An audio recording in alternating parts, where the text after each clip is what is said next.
Okay, back to this comics thing. Yes. Here we Do go. you are you familiar with any independent comics? Yes, I am. So, Ooh. one of my favorite. So, like I said, and I've been fortunate enough to kind of talk to some of these people that's creating it. And I'm pretty sure you guys ran across them and talked to them as well. Tuskegee Airs is one of my favorite indie guys. Yes. Like I love everything that they're doing, and also if we're talking about it, He got goodies. Harriet Tubman Dean. Yeah, there go I'm David. about to There want to go know David. David. Hey, go, Mr. Crownson. What it is all There over the go world. David. Good Oh yeah, God. happy belated, David. I know you just got Oh, right. Oh yeah, it was. another. And then one last one. I Wow, don't he's know legal where it's age at now. right Wow, now. we gotta celebrate. Yeah, I don't know where they're at right now, but it was one of the first indie comics that I got into while doing Geek Set and everything like that. And it's from my guy Ant Piper, Trilly. And Ooh, what's yeah, that? so What's he got 6 that? issues and everything like that. But the last I heard that he had inked a deal with 50 Cent to bring it to life as an actual cartoon and everything. But Anthony Nice. Piper is Trill League, and it's kind of like DC but with black characters. It's like in that kind of like a Boondocks aesthetic and everything like that. It's really dope. Okay, Really, really so dope. can you send me the link? Because I'm number one going to post it on here so people can go and check it Oh, out. absolutely, yeah. But yeah, this is the first two collections and everything. So like that Trill League, man, it's so dope. Trail League, TRAIL or Trill. Trill, yep. Oh, okay. Say less. Yeah. I'm gonna get back to you about that. We gonna read that.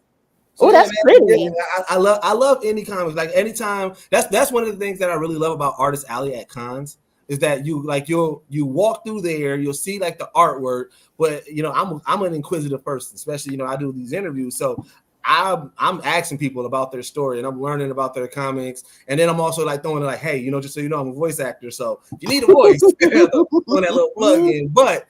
Nonetheless, I got put on to so many dope indie comics and everything like that. And then one that I haven't read, I don't know if I think it's just digital right now. But Cheyenne Owulu, she got her for the comic shop series. Yes, my girl Cheyenne. Yes, Yes. my girl Cheyenne. Let's go.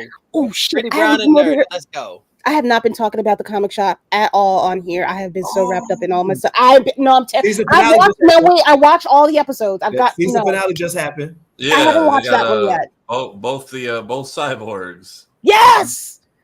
Oh my god! I gotta watch. Number one, if you have not been, please go and check out the comic shop. It's on YouTube. Just type in the comic shop. It's the first damn thing that pops up. Please. It's so crazy. It's good. Like me and my writing, y'all. Y'all been with me for however long. Y'all know story horror. I love a good story. Thank you very much. Please go and check out. Yes, Bama. They're the two cyborgs are the voice actors are on the show. Yes. And they hugged in real life, and nothing happened to the universe. Yay! Yo, if y'all never met Kyrie Payton, let me tell you, that is one of the funniest dudes ever. Yeah, I met him in San Diego. Like it. I met him in San Diego. Was it before COVID? And let me tell you, we chopped it up for a good hour. He is a nut, but he is genuinely one of the sweetest guys you'll ever meet. Yeah, man, he's on my list of people that I haven't got a chance to interview yet, but I would love to interview. Yeah. Dude, he has that documentary about his mom. I don't think you would have a hard time. I'll reach back out. Like I said, I try not to hit up the people that I reach out to too much. So I'll definitely reach back out during this time. Yeah, try to see. Yeah. Are you like me? Like you let a month go by before you reach out to somebody? Yeah, I do. I space it out. You know what I'm saying? I'm shoot that three and step back. Like I don't know how. Well, I don't know where is that, but like I've been this close to interviewing Cree Summers for like the past 2 years. Oh, you have her management people, or he did it? Was that? I got to. She got to her Blerds. Me and Chris, Blerds Eye View got to interview her. She's exactly what she serves. I know she is, because here's the thing, because I'm close with a couple of some of the people in her circle. So like so I didn't hit people up like what I'm saying. Deborah Wilson, I talked about it a lot of time, but Deborah Wilson is kind of like one of my mentors here. especially with my voice acting. And I definitely hit her up like, hey, can you put in a good word real quick? Do you have anybody like on her management's info at all? Just whatever I got off of IMDb Pro. Okay, because Safari, you need to work. Yeah. No, just throw. Yeah. You know, make it happen. You know, Britney's to Britney. Yeah, well, because I found out from at Dragon, her and Phil got the same manager, which I felt weird nagging him through because it took us like 6 months to make that happen. But yeah, because I've learned. I mean, you probably know already. It's like they'll say yes all the time. It's the manager you got to go through because it's like, oh, you film on Tuesdays, cool, and the manager's one's like, actually, no, you don't have time for that. Right. And I do like to go through the official channels, and it takes a lot of the pressure off the guests of trying to do all the emails and the back and forth, so they can just show up and be happy. So yeah, right. Yeah, I found out they are under the same team, so I can see if that is still the case and then pass that over. Okay, appreciate that. Bridget to Bridget. This is that networking we talk about in the Blur community. Yes, indeed. Yeah, me and him do the same thing. So, I mean, look. Shout out to everybody that is out there that is afraid to walk up to somebody and start talking to them. Don't let that be your downfall. Don't let that be your Achilles heel. Just don't be fucking weird. and don't be impatient because what Phil said yes in September, he ain't come in till New Year's of the next year. Bro, same. Bro, I got a couple of stories like that. You know, we was like, and he was cool. Like his manager was cool people because he's like, oh yeah, I was the one who sent Creed to BlurCon, so that was y'all who got to talk to her, and he remembered us, and he was like, after a while, he was like, hey, look, real talk, let's just try this again in 2020. Because it was like, I think this is Dragon 2020. He's like, look, let's just try 2024. Because we kept missing dates. And he was like, just hit me after New Year's, bro. Try me in January. And then we got Phil like the first week. Yeah, bro. I cheated how I got Phil. Like I said, I had a couple of other people like, hey, can you? That was like, who would you want to get? I'm like, I would love to talk to Phil Lamar. And then somebody just pulled out their phone and text. Then 2 weeks, I had Phil. I was like, that works. I was that was my first industry. Like, I got an industry insider. the odds were against me at that convention. I was basically just hounding the people in charge of press because it was being kind of gatekeep. I think the strikes had them a little bit spooked.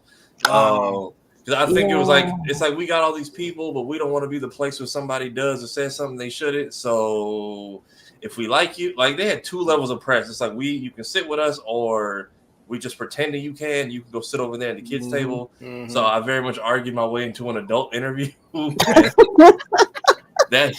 I built one bridge and then took the materials from the last one though in order to do it though. That area is burnt. Hey man, bridge building is a big thing. Like I said, I think like what I'm saying, especially Urban Anime Lounge a lot with what we did with with DreamCon, because when we first got there, they was the one that took a shot on us. Shout out Trish over there because she has been like a good voice for us as far as Geek said and getting us in position to be able to do things. And I come from a music background. I was doing music before. That's still my first love, and everything like that. And I used to go to these DJ conventions, and being young, doing music, you always gonna come in with the bravado, like, yo, I'm that, I'm this, what I'm saying? And so in hip hop and underground world and DJ world, this is DJ collective called the Bum Squad DJs. They're the second largest DJ coalition next to the Core DJs. Shout out to the Core DJ, started out in Milwaukee as well too. Shout out DJ Tony Neal. But so this is back then when forum boards was a thing, what I'm saying? For those who remember forum boards, but that's what, it's pretty much like I was promoting my music there, and I come in like, yo, I'm the hottest nigga in Milwaukee, man, y'all check me out and everything like that. And luckily for me, the head of the Bum Squad DJs, his name is DJ Latin Prince, pulled me to the side, or DM, or the equivalent of DM, and said like, hey man, your music is really good. However, you coming in like this, you're gonna make people not want to hear your music. And this is like my first time presenting my music like to the internet, right? So, but I was just always internet savvy because, like I said, my dad is an IT in the military. That's what he was doing. So I've been around computers my whole life. So he was like, take some time to build with these DJs and kind of learn who they are and everything like that. And they'll be more receptive to your music. So I did that, and that's been my mantra for everything moving forward, right? And it's because I always said, and I always had the philosophy that you never know who someone's going to become. And this is what I saw end up happening for me, was that like I would connect with these DJs and everything like that. And then now in today's world, some of those DJs that I was connecting with they're at the head of Apple Podcasts. They're somebody that's acting that, you know what I'm saying, that helped me get into acting. There's somebody that has, you know, they're connected, they're doing the DJing at DreamCon, or they're connected, and so it's like you never know who somebody's going to become, and they remember those moments. So I would take my music, and I was like, because we had access to a studio 24/7, it was like, look, we're going to record what you need, an exclusive song or exclusive freestyle, we're going to knock that out for you, and we're going to give you a drop with it, because you know, DJs love their drops. So same thing, and this is why, you know, even with the podcast and everything, I was like, look, I want to talk to anybody in this culture. I love this culture. So I was like, I don't care if you got a big platform or a small platform. Let me chop it up with you, because one, thank you for platforming me. But two, like I know the grind. I know how much it takes for somebody to get up and do this daily, and you only seeing 2 views or 5 views or 10 views. And to me, if you